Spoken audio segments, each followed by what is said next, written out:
Meu nome é Antônio Chaves, eu sou biólogo, professor e um dos colaboradores do projeto EcoNature, e esse é o Giro da Semana número 4. Para quem está aqui pela primeira vez, o Giro da Semana ele é um quadro exclusivo do podcast EcoNature, onde a gente comenta algumas das notícias mais relevantes sobre o meio ambiente que saíram na semana anterior. Então essa semana eu vou comentar algumas notícias que saíram entre os dias 31 de janeiro e 6 de fevereiro de 2021. Então bora conferir, pessoal?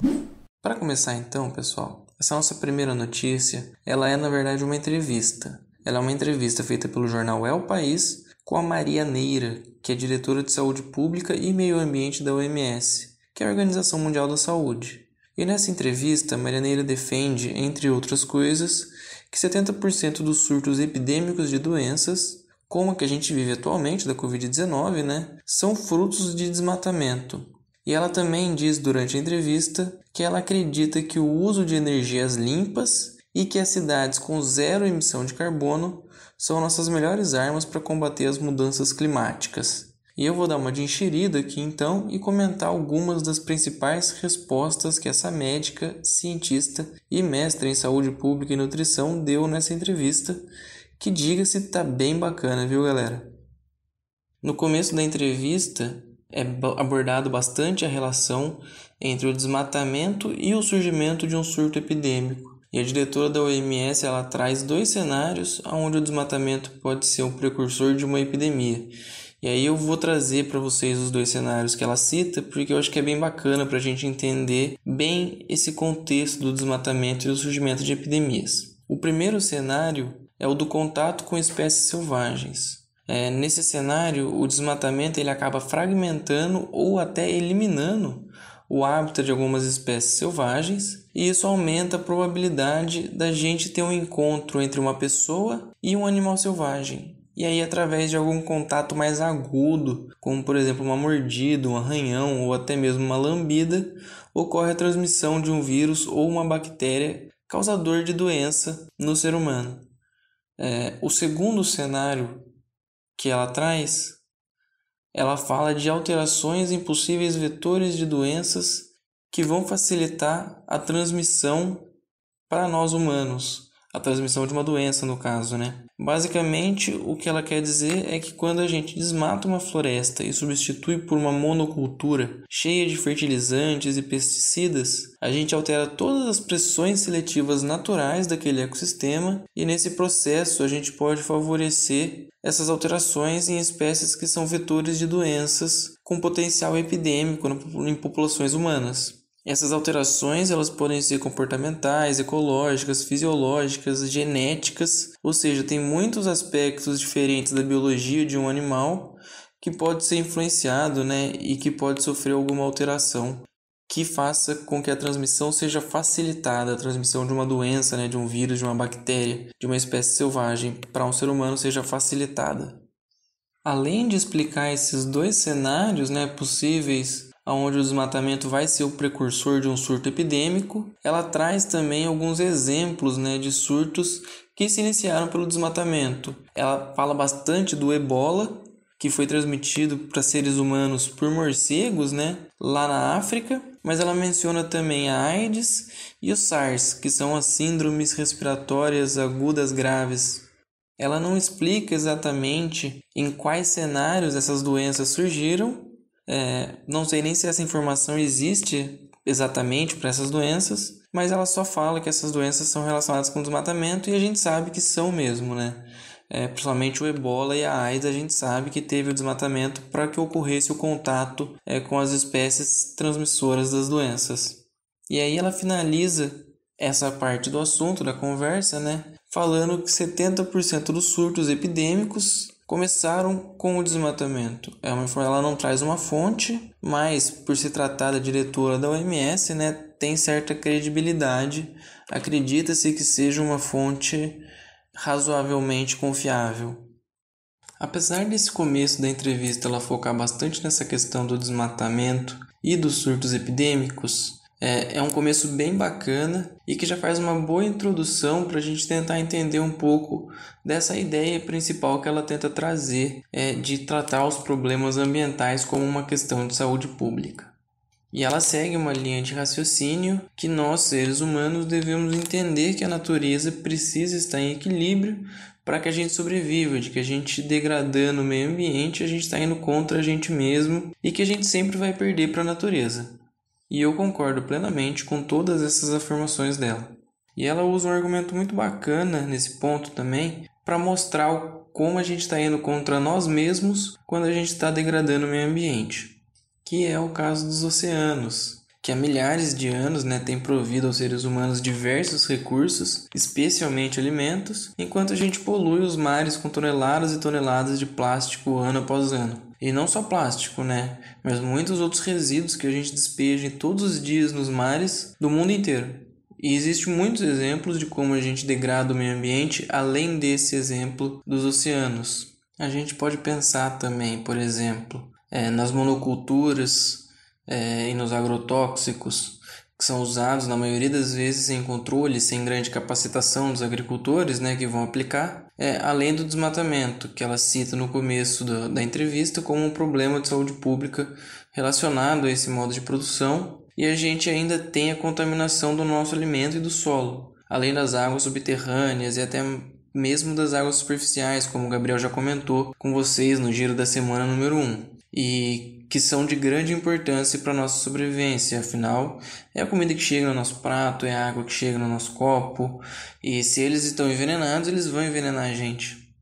Então, o que ela vem criando com esse começo de entrevista? Ela basicamente vem criando todo um contexto para sugerir uma troca de narrativa dos problemas ambientais, focando neles como problemas de saúde pública. Basicamente, é o que ela vem tentando fazer desde o começo dessa entrevista.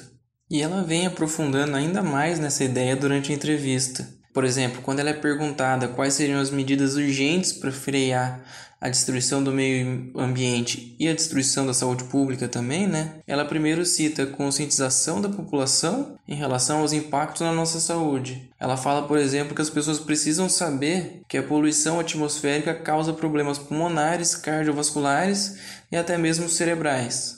Em seguida, ela diz que a gente deve acelerar a mudança de energias fósseis, como as derivadas de petróleo, para energias limpas, como a eólica e a solar. E, inclusive, ela usa um argumento bem forte, também voltado para a questão da saúde, em favor dessa mudança, onde ela fala que são mais de 7 milhões de mortes prematuras por intoxicação por poluição atmosférica no mundo. Mortes essas que ela diz que dá para evitar se a gente tiver essa transição de energias fósseis para energias limpas.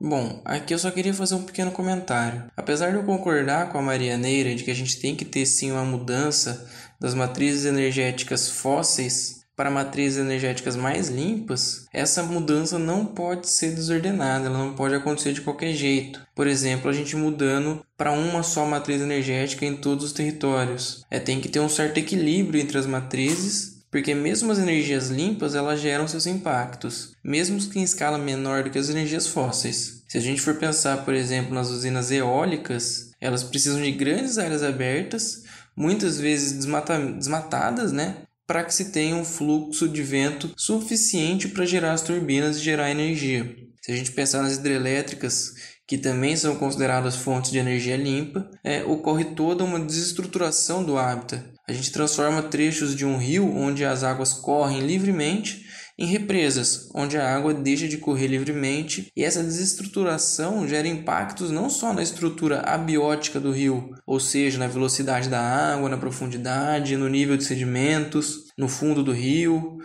mas também em toda a estrutura biótica dos rios, favorecendo espécies mais adaptadas a águas mais lentas, em detrimento das espécies naturais dos rios, que são adaptadas às águas que correm livremente. Eu tive um professor que fazia uma analogia muito bacana sobre a instalação de uma hidrelétrica em um rio, e ele dizia que transformar um rio em uma represa é o mesmo que transformar uma floresta em um campo, ou seja, são ambientes completamente diferentes. E toda essa desestruturação pode gerar escassez de alimentos e recursos, especialmente os povos tradicionais como ribeirinhos, indígenas e quilombolas, além de contaminar as águas que a gente consome, contaminar o solo que produz a nossa comida, entre outras coisas, como bem defende a Marianeira. E ela também defende as energias limpas porque ela acredita que elas podem ajudar os países a saírem da crise econômica, especialmente os países emergentes. E para defender esse argumento, ela também traz números bem interessantes. Ela diz que para cada $1 investido em energia limpa, tem um retorno de 4 vezes mais trabalho gerado do que $1 investido em energia fóssil, ou seja, fortalece a economia. Talvez em capital econômico acumulado, na disputa entre países para ver quem gera mais riqueza, não seja o caso. Mas se a gente for pensar que 4 vezes mais trabalho significa também 4 vezes mais pessoas economicamente ativas, não tem como a gente não imaginar uma diminuição da desigualdade e uma economia interna mais fortalecida, com menos perigo de qualquer disruptura mais abrupta que pode levar à crise econômica em diversas esferas da sociedade. E convenhamos que se a gente deseja um projeto de nação bem-sucedida, essa realmente parece uma ótima ideia, respeitando sempre, os limites de cada tipo de matriz energética considerada limpa. E isso envolve tanto a parte ambiental, ou seja, gerar o menor impacto possível, quanto a parte social e cultural também. Ou seja, levar em conta tanto as grandes cidades de um país, quanto as pequenas cidades e vilas que são diretamente impactadas por tais empreendimentos. E a Marianeira ainda vai além. Ela propõe não só a substituição das matrizes energéticas fósseis para aquelas consideradas limpas, mas também que as cidades sejam planejadas para tirar os carros dos grandes centros urbanos. E também para que evitem o superpovoamento. O que também faz muito sentido e inclusive é algo que eu também já venho defendendo há alguns anos, especialmente essa questão da mobilidade urbana. Só para vocês terem uma ideia, a maior parte da poluição atmosférica e também sonora e visual, das cidades são resultantes da queima de combustíveis fósseis por carros. Muitas vezes a gente tem aquela impressão que as fábricas são os principais fatores poluentes, nas cidades, mas não é bem assim. Então, controlar a frota de carros e consequente a emissão de gases por esses carros é fundamental para uma melhora de qualidade de vida de todas as pessoas que vivem nas cidades, especialmente nas grandes cidades com alta densidade populacional.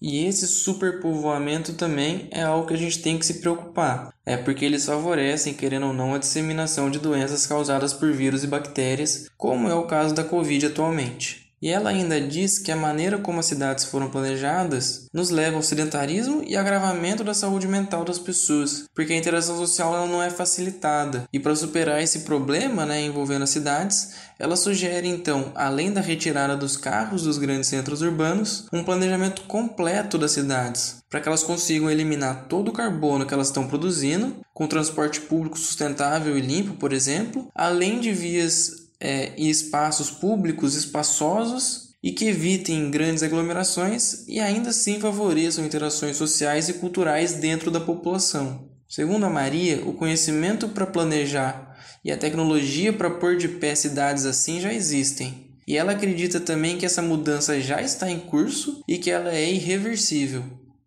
Particularmente falando, eu acho que existe sim uma tendência de mudança nesse sentido em curso, mas não tem o mesmo otimismo que ela tem, que ela pelo menos aparenta ter na sua fala, e nem em relação à velocidade com que essa mudança vem ocorrendo, e nem em relação a essa mudança ser irreversível lá na frente. Eu acho que se a gente acreditar que a simples conscientização ambiental vai gerar uma mudança toda, é muito romantismo. Eu acho que a população como um todo deve sim estar consciente dos problemas ambientais, entender a relevância desses problemas, seja para a saúde pública ou para a economia, e pressionar e fiscalizar cada vez mais os gestores das cidades para que essa tendência de mudança ela se mantenha em curso e até mesmo ocorra mais rápido.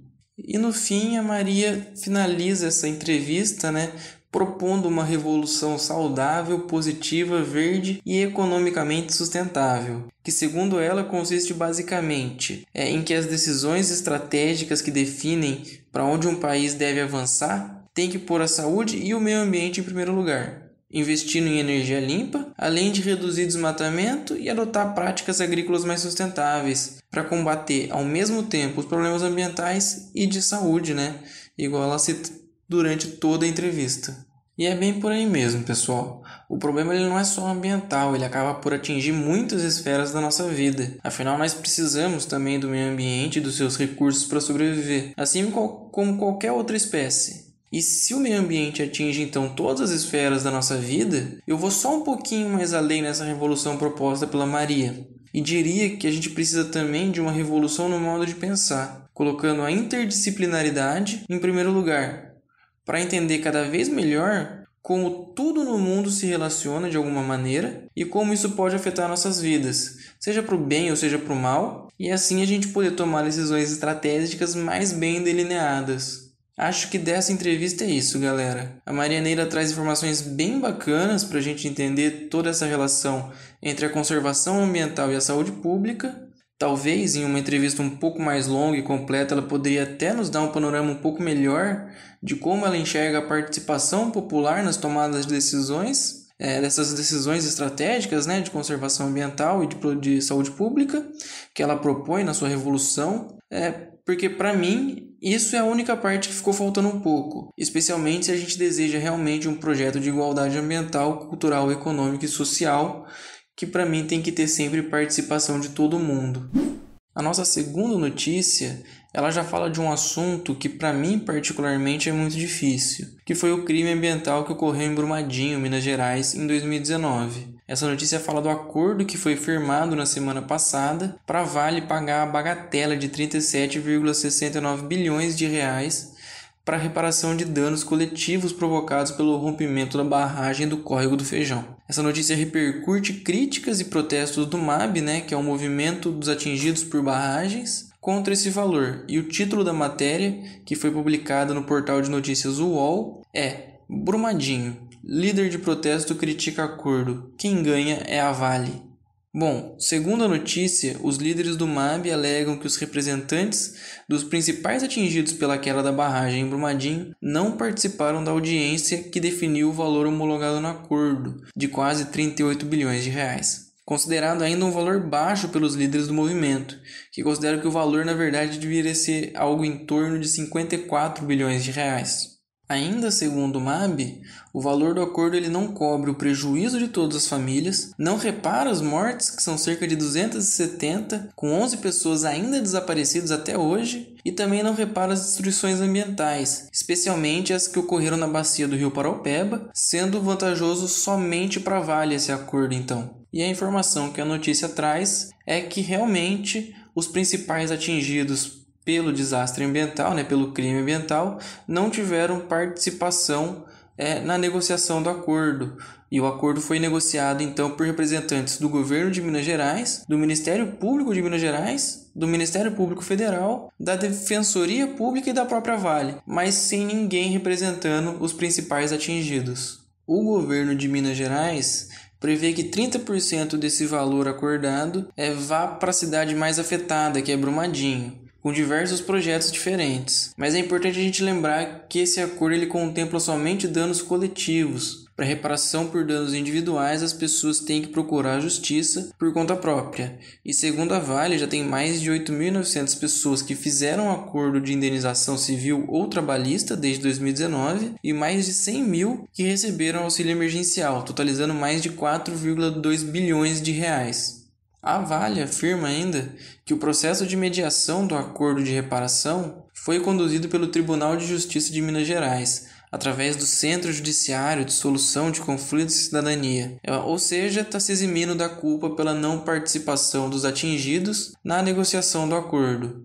Já o governador de Minas Gerais, o Romeu Zema, do Partido Novo, ele valoriza o acordo e se defende em relação à não participação dos atingidos durante a audiência que negociou esse acordo, dizendo que essa participação popular ela foi difícil por conta da pandemia e que o Ministério Público e a Defensoria Pública realizaram eventos e pesquisas na internet com o intuito de informar as pessoas mais atingidas, mais preocupadas com o desenrolar de todo esse processo.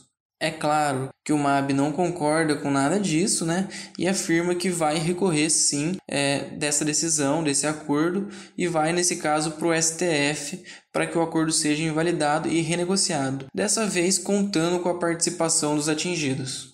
Bom, agora dando meus pitacos aqui nessa notícia, com relação ao valor do acordo. Como eu não estou a par do processo e de como foi calculado esse valor, eu vou me eximir aqui de comentar ele completamente. Eu só vou levantar uma questão. A diferença de 38 bilhões para 54 bilhões de reais é bem alta. mesmo que a conta do MAB não esteja certa e seja muito alta, levanta pelo menos um mínimo de dúvida, né, se o valor de 38 bilhões de reais não é muito baixo também. Já em relação à não participação dos atingidos na audiência que negociou o acordo, isso com certeza é um ato falho muito grave. Independente das dificuldades impostas pela pandemia, que convenhamos, não tem como atrapalhar tanto assim. A gente tem visto por aí muitas audiências online via videoconferência e tudo mais para resolver diversas situações. E só para citar um caso bem famoso, né, tem o da influenciadora Mariana Ferrer, que teve toda aquela atrocidade cometida contra ela por videoconferência. Se o país é capaz de fazer aquilo pela internet, como que não é capaz de envolver a participação popular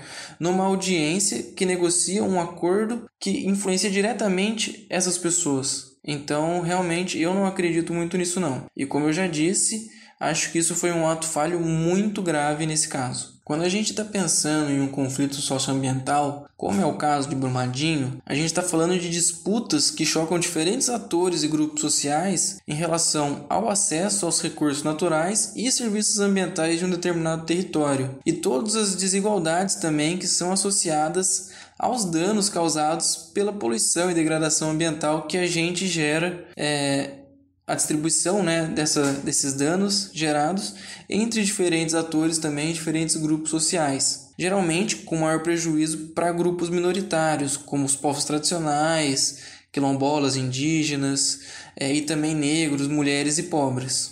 No caso de Brumadinho, todo o desastre, além das mortes diretas que gerou, gerou também danos em recursos naturais associados à bacia do rio Paraopeba, que ainda vão demorar muito tempo para serem estancados. E com isso, esses danos eles acabam afetando direta e indiretamente muitas pessoas. E é de vital importância que essas pessoas tenham voz, especialmente aquelas que sofreram mais com esses impactos, que elas possam expressar o quanto elas perderam, não só em bens materiais, mas em saúde, qualidade de vida da população de maneira geral. Se a gente não sabe o que precisa ser reparado, como que a gente pode calcular um valor justo? E além de dar voz aos impactados, é preciso também empoderar esses grupos, no sentido de auxiliar eles a entenderem a importância do seu papel nesses conflitos, além de como se posicionar, quais são seus direitos, seus deveres, noções de legislação, construção de argumentos técnicos e científicos, entre muitas outras coisas que vão ajudar na validação desses grupos como atores de grande voz na resolução desses conflitos. E isso não devia ser diferente nesse caso, mesmo considerando todo esse contexto de pandemia e os impactos econômicos sobre uma super empresa como a Vale. Porque se a gente deseja um mundo mais justo e equilibrado, tanto na nossa relação com o meio ambiente quanto nas nossas relações sociais e econômicas, a melhor solução é sempre a construção do conhecimento e da solução para qualquer problema envolvendo todos os atores do conflito, desde o mais poderoso até o menos poderoso.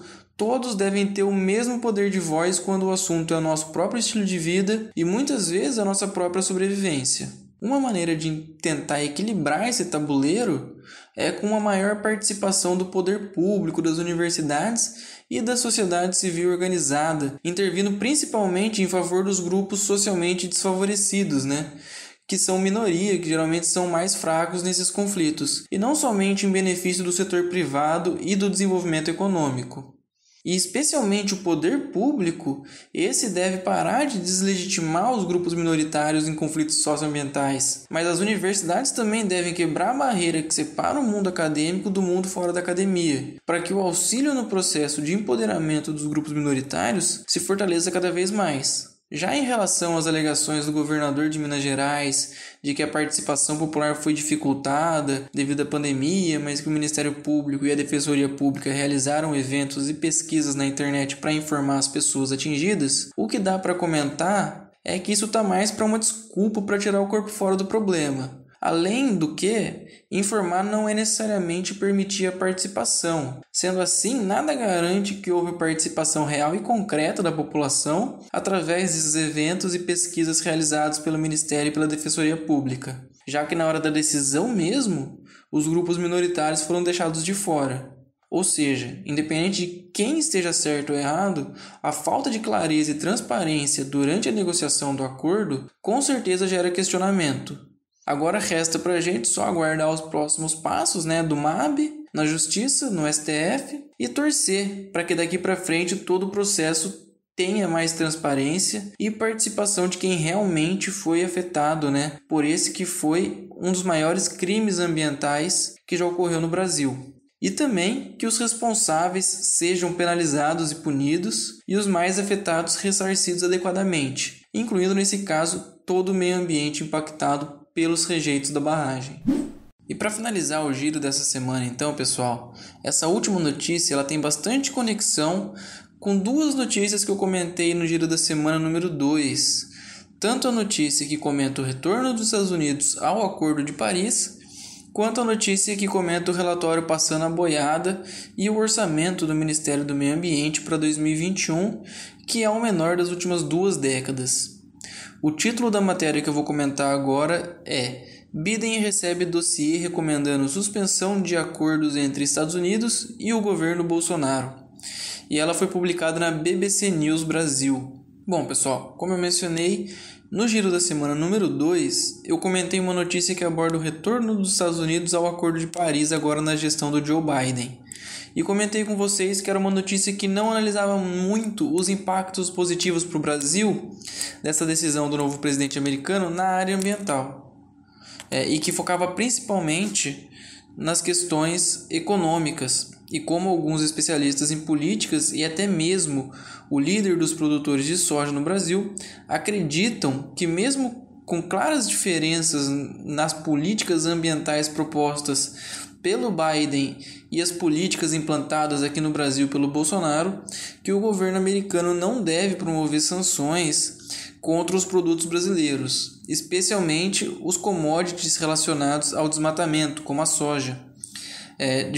Da mesma maneira que a Europa já vem discutindo há algum tempo como uma maneira de frear o desmatamento na Amazônia.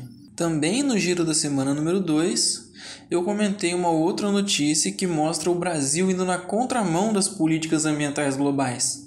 E como isso é capaz de minar essa previsão da primeira notícia, de que o governo norte-americano não vai fazer nenhuma sanção aos produtos brasileiros em retaliação ao atual comportamento antiambientalista, imposto pelo governo brasileiro na maioria dos setores econômicos, especialmente o agronegócio. E essa notícia que eu vou comentar agora, ela mostra que talvez eu estivesse com um pouquinho de razão e que se o governo brasileiro não mudar as suas políticas ambientais e com a enorme pressão internacional no combate aos problemas ambientais também, especialmente as mudanças climáticas, não é pequena as chances de grandes desgastes internacionais que prejudiquem a economia brasileira. E isso muito por conta de um dossiê que Joe Biden e a alta cúpula do seu governo receberam, que tem 31 páginas e condena a aproximação dos Estados Unidos com o Brasil nos últimos 2 anos, especialmente com a aliança Trump e Bolsonaro. E diz ainda que a relação entre os dois presidentes legitimou as tendências autoritárias do Bolsonaro, recomendando principalmente que se restringam as importações de madeira, soja e carne do Brasil, a menos que seja provado que elas não são fruto de desmatamento ou abuso de direitos humanos. Esse documento está organizado em 10 grandes eixos que eu listei aqui para vocês, que são, no caso, o primeiro, democracia e Estado democrático de direito, o segundo, direitos indígenas, aí o terceiro, mudanças climáticas e desmatamento, o quarto, economia política, o quinto, base de Alcântara e apoio militar dos Estados Unidos, o sexto, direitos humanos, o sétimo eixo, violência policial, o oitavo eixo, saúde pública, o nono eixo, coronavírus e o 10º eixo, liberdade religiosa e trabalho. E ele foi escrito por professores de 10 universidades, 9 delas são universidades dos Estados Unidos, e diretores de ONGs como Greenpeace e Amazon Watch. Além de ter o endosso de muitos acadêmicos, são mais de 100 acadêmicos de universidades como Harvard e Columbia nos Estados Unidos, e de organizações como Friends of the Earth e Articulação de Povos Indígenas do Brasil. Todos eles endossando esse documento, então. Esse dossiê ele foi uma iniciativa da US Network for Democracy in Brazil, que é uma rede criada há 2 anos por brasileiros no exterior e que hoje já conta com mais de 1.500 membros, e o governo brasileiro ele não recebeu uma cópia desse documento e obviamente ele não quis comentar o assunto. Esse dossiê ele chegou na alta cúpula do governo Biden através de um diretor de alta confiança do presidente, que é conhecido por criticar abertamente as políticas ambientais do Bolsonaro. O nome desse diretor é Juan Gonzalez e ele é diretor sênior do Conselho de Segurança Nacional da Casa Branca no Ocidente.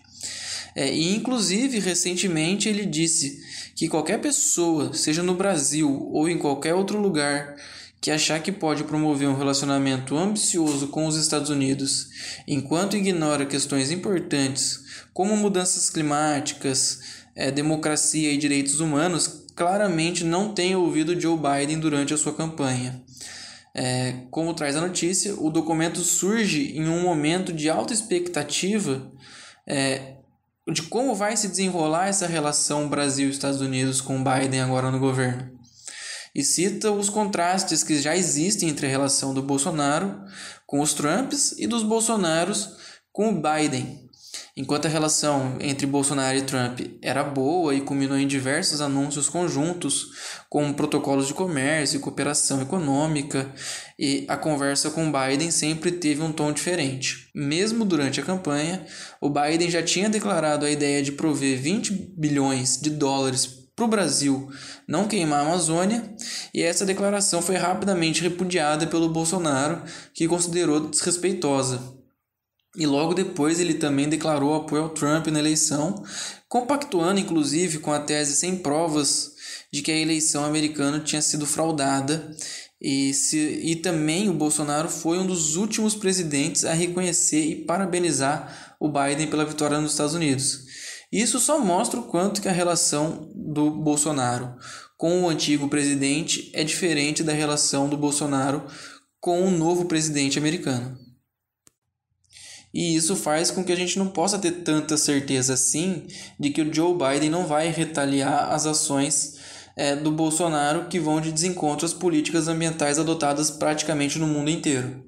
A notícia também cita que membros do Partido Democrata, que é o partido do Biden, são bastante críticos ao Bolsonaro e acreditam que continuar os laços com o presidente brasileiro vai de desencontro com toda a agenda do partido, que tem entre seus principais pilares a sustentabilidade, a defesa dos direitos humanos e a diversidade, e inclusive tem isso bem representado no governo atual, com uma mulher indígena chefiando um ministério e mulheres transexuais em cargos importantes do governo, na defesa e na saúde principalmente, além de negros, latinos e asiáticos aparecendo em número recorde de nomeações.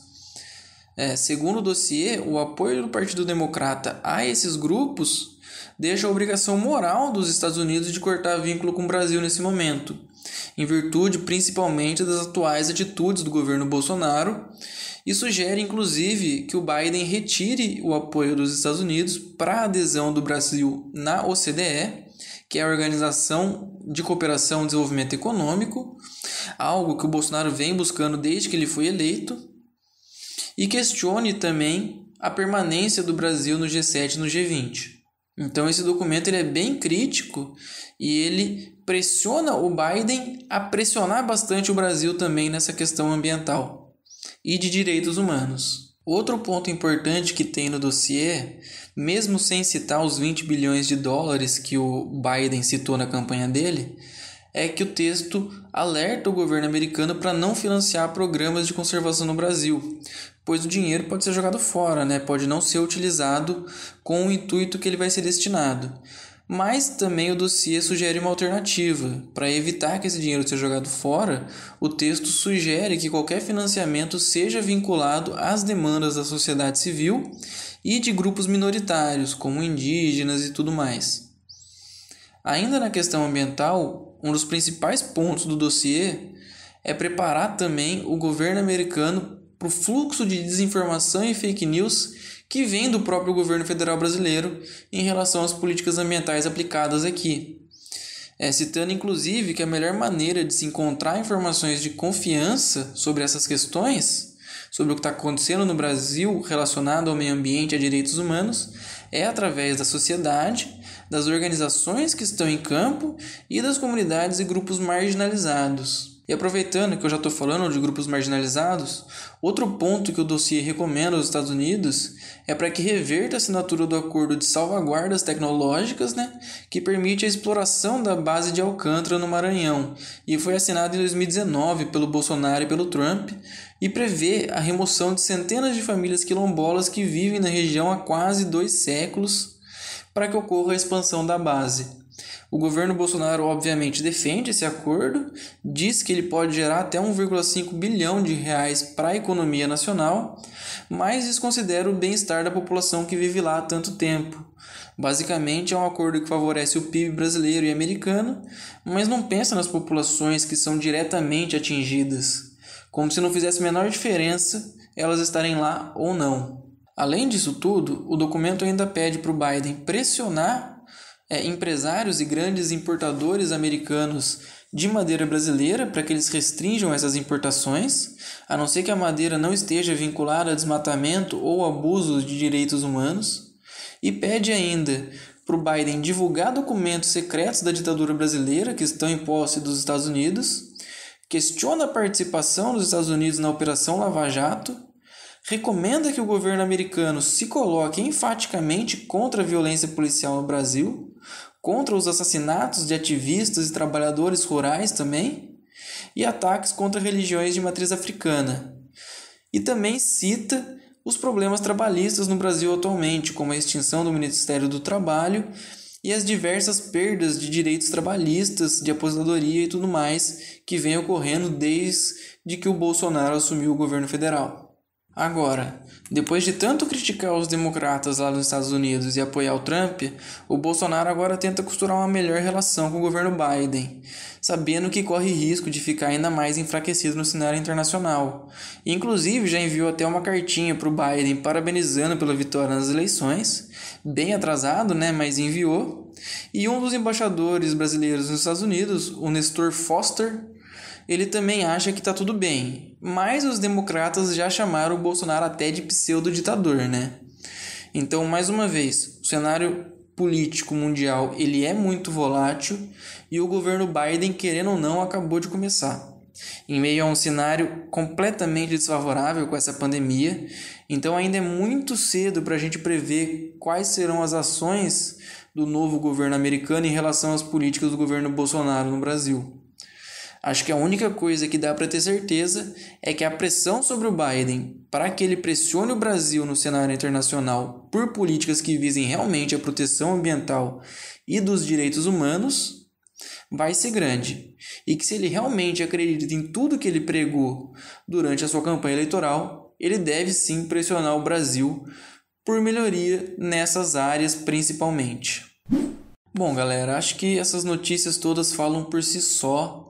Hoje a gente conseguiu conversar um pouquinho sobre a importância de um meio ambiente equilibrado para a nossa saúde, para a sociedade com menos desigualdade e até mesmo para as relações econômicas internacionais em um mundo que está cada vez mais preocupado com os problemas ambientais, né? Especialmente os relacionados ao aquecimento global, nos quais o Brasil, por ser lar da maior floresta tropical do mundo, né, que é a Amazônia, vai estar sempre no centro da conversa. Não tem como a gente fugir disso, e se a gente realmente deseja ter independência e soberania nas nossas decisões em relação aos bens naturais, especialmente da floresta amazônica, a gente deve primeiro demonstrar para o mundo que a gente tem respeito e que a gente vai cuidar desses bens, que são essenciais para a existência e sobrevivência de todos, não só dos amazonenses ou só dos brasileiros, mas de todo mundo. Afinal, a natureza ela é conexão e equilíbrio. Então acho que é isso, pessoal. Mais uma vez, foi um prazer estar aqui com vocês comentando algumas notícias envolvendo essas questões ambientais que eu acho que são tão relevantes e que a gente acaba aprendendo tanto quando tem esse contato. E eu espero que vocês tenham gostado, e se tiverem alguma opinião, informação, algum comentário, alguma sugestão, crítica, qualquer coisa que vocês queiram falar pra gente, é só deixar nos comentários. Tem uma seção para isso lá no Castbox e também pode ser lá no YouTube, onde a gente também posta esse podcast. Dito isso, pessoal, muito obrigado por me escutarem até aqui e até a próxima.